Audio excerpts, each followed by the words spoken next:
What's up, everybody? Welcome back to the Scarlet Snake podcast. So, there are a few things I want to touch on today. There are a few topics that I really want to touch on.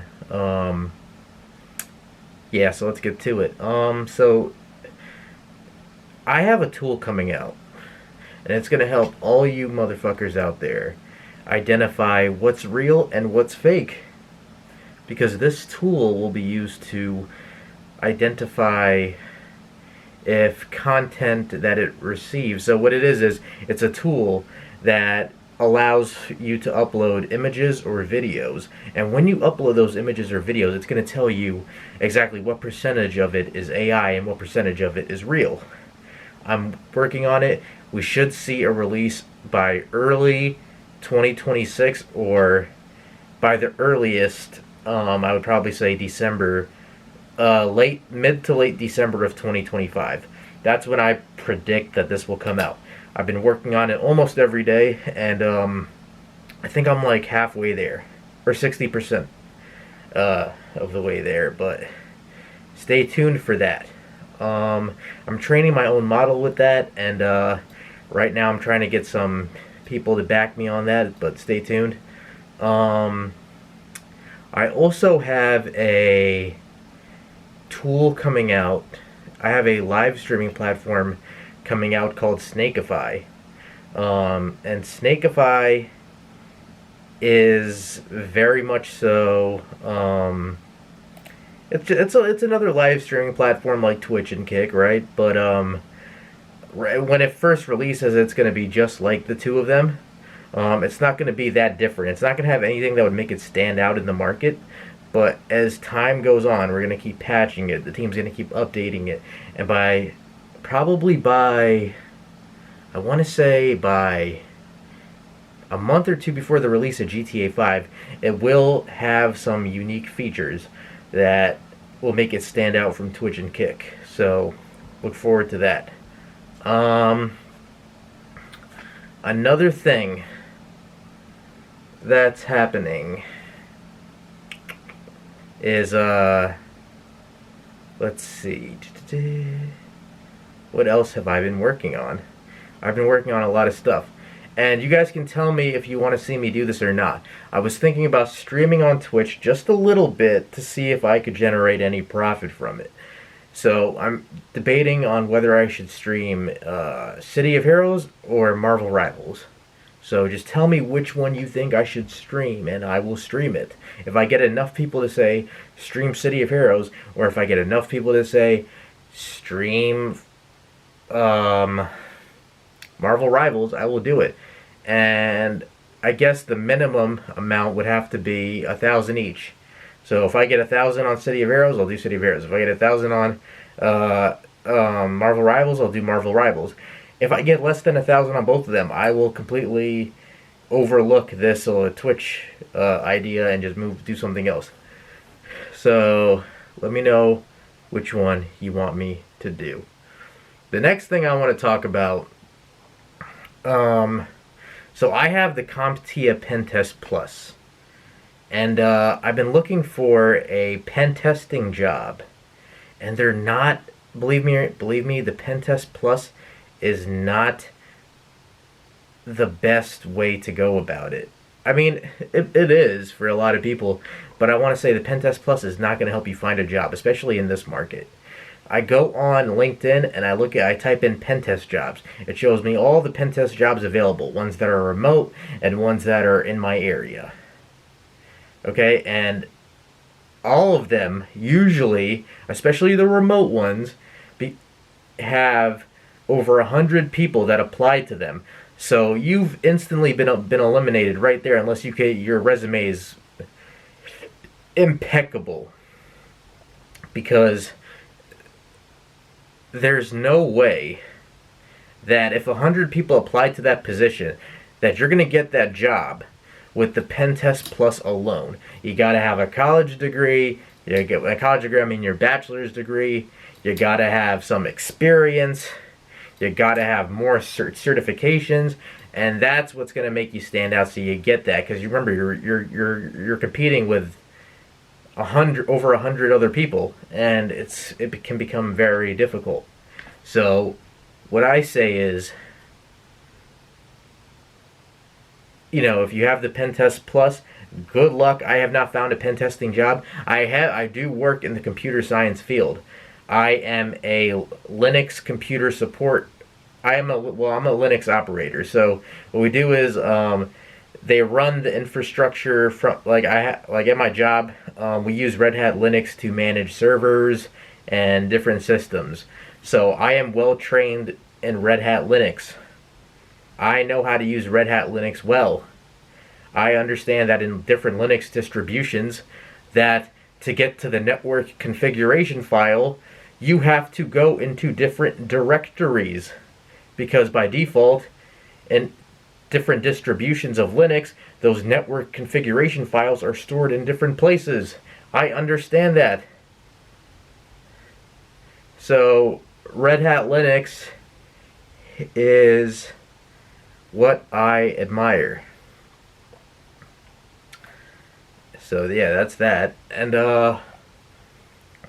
let's see, what else could we talk about here? What's next on my list? I want to get to numerology. So let's talk about numerology for a second. So I'm an 8 in numerology, and I'm a life path 1. So I can't wait, because 2026 is a life path 1 year. 2025 is a life path 9 year.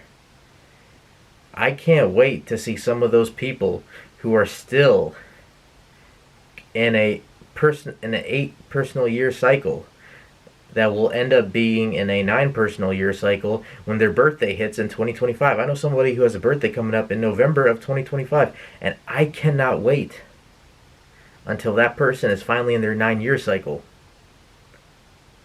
I can't freaking wait. I can't wait for that shit. Because there you go. Fucking 9 year cycle, now you're not making money anymore. Or you were making money, but now it's all tumbling down. That's what typically happens in the 9 year cycle. So I can't wait for that person to enter a 9 year cycle. But, and this is a very big but,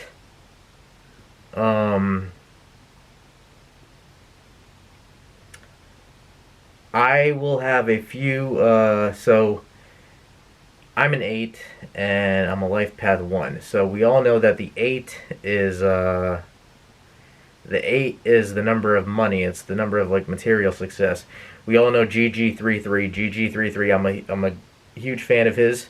Well, I'm a fan of his. I don't want to say a huge fan, but I'm a fan of his. I do watch his content, and I like a lot of the stuff that he puts out there. And I will be supporting him in his 2028 presidential campaign, because we need more presidents that understand this stuff and are very vocal about numerology and astrology. That's what we need. So I will be supporting GG33's presidential campaign in 2028. I'll be supporting it. And he is smart. The man is smart because he's doing it right now. He's making it known that he's building his campaign right now in the snake year, and he's a snake.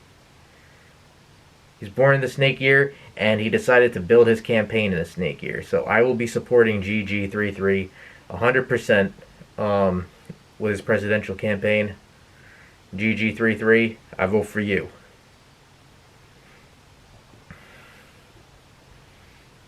So there we go. And let's see.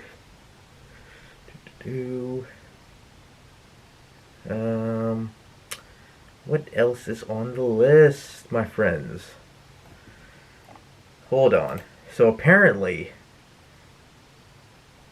ChatGPT has just said, wait, hold on.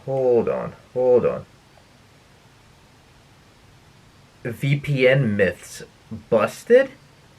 So we're seeing that VPN is not doing what you think it's doing? Hold on.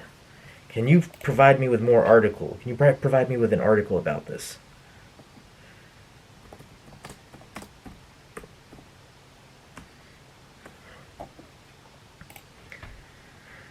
ChatGPT, please provide me with an article about the VPN myths that are being busted that you speak of.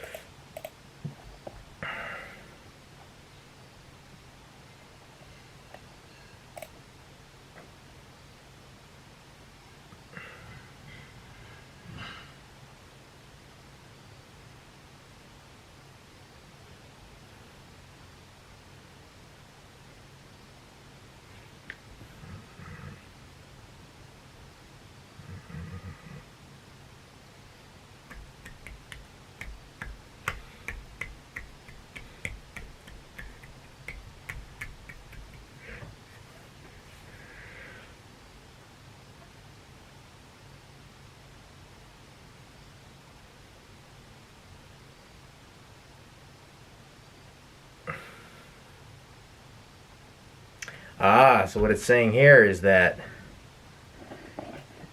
okay, so great tool, but not magic, but not a magic cloak.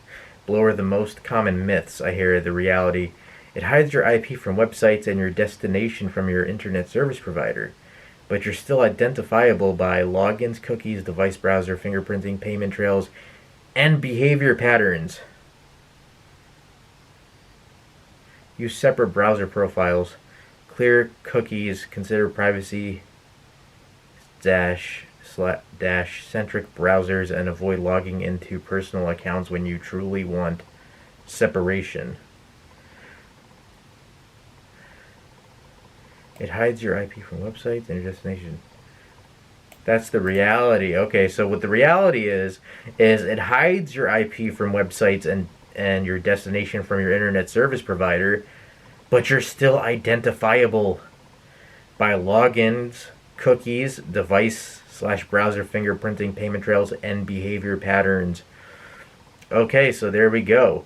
So it may help hide your IP from websites and your destination from your ISP, but you're still identifiable from your logins, the cookies, the fingerprinting, the payment trails, like all this stuff, and behavior patterns. So that's the reality of it. And it says to fix this issue, use separate browser profiles, clear cookies, consider privacy-centric browsers, and avoid logging into personal accounts when you truly want separation. So even when you use a VPN, you should not log into personal accounts. Very interesting. The reality is, here's another one about end-to-end encryption. The VPN encrypts traffic only between your device and the VPN server. Oh. From the server to the website. Your traffic relies on TLS, HTTP. Well, TLS stands for Transport Layer Security, for those of you who don't know. Traffic relies on TLS, HTTPS, or the app's own encryption. Always prefer HTTPS and reputable apps with real end-to-end encryption. A VPN doesn't replace it. So you want end-to-end encryption, but the reality is that the VPN encrypts traffic only between your device and the VPN server. So you want complete end-to-end encryption. You want the VPN to encrypt traffic between your device and the website your traffic relies on. That's what you want. You don't want it to go you don't want it to be limited to just encrypting traffic between your device and the VPN server. You want the traffic to go from one end, which is the end we obviously wanted to start at, at our device, but you wanted to encrypt everything. You wanted to, to go as far as to, encrypt the website your traffic, or you want it to go. You want it to go as far as to reach the website traffic. You know what I mean? That's how far you want the encryption to go. You don't want the encryption to end at the VPN server. Let's see. Myth 3. No logs means zero data exists. Providers still need some operational data. This is the reality. Providers still need some operational data, billing, connection, metadata, abuse mitigations. No logs usually means they don't store activity logs that tie you to a specific traffic. Policies and practices vary. And here's a fix for this. Favor providers that have undergone independent audits and publish transparency reports. So you always want to favor those. And those are 3 myths. We'll come back and we'll do some more myths maybe by the end of this podcast. But for right now, just remember those are some VPN myths that I just busted. I also want to talk about Top G, Andrew Tate. Andrew Tate, I respect Andrew Tate, you know what I'm saying? Andrew Tate is the most motivational dude on the planet. You can say whatever you want about him. You could say he's a misogynist. You could say he's that, he's this, he's whatever. But at the end of the day, man, none of those, he hasn't been convicted of anything. So we don't know if all those allegations are true. You know, that all those allegations that say he did this or he did that, we don't know if they're true yet because he hasn't been convicted. So we can't pass judgment just yet. But one thing about Andrew Tate is that he's the best motivational speaker. He's the best motivational speaker I ever listened to on YouTube. I guarantee you, Andrew freaking Tate, Top G. So motivational, dog. Like, it's just like insane, bro. Like, it's crazy, man. It's crazy. And he's spitting straight facts, you know what I mean? Like, it's crazy, like. And then a lot of people gave him shit for when, you know, he came to Miami. I think it was back in March. He was like, I mean, if the Romanian government's letting him leave, don't you think that they don't have a strong case against him? So there's a higher chance that he's not guilty than he is guilty if the Romanian government's giving him leniency to let him leave. Giving him that level of leniency can only mean that there isn't a strong case against him, and that he most likely will be proven innocent in court. But that's all I have to say. This has been the first episode of the Scarlet Snake podcast. Stay tuned for more, and have a good day. Bye.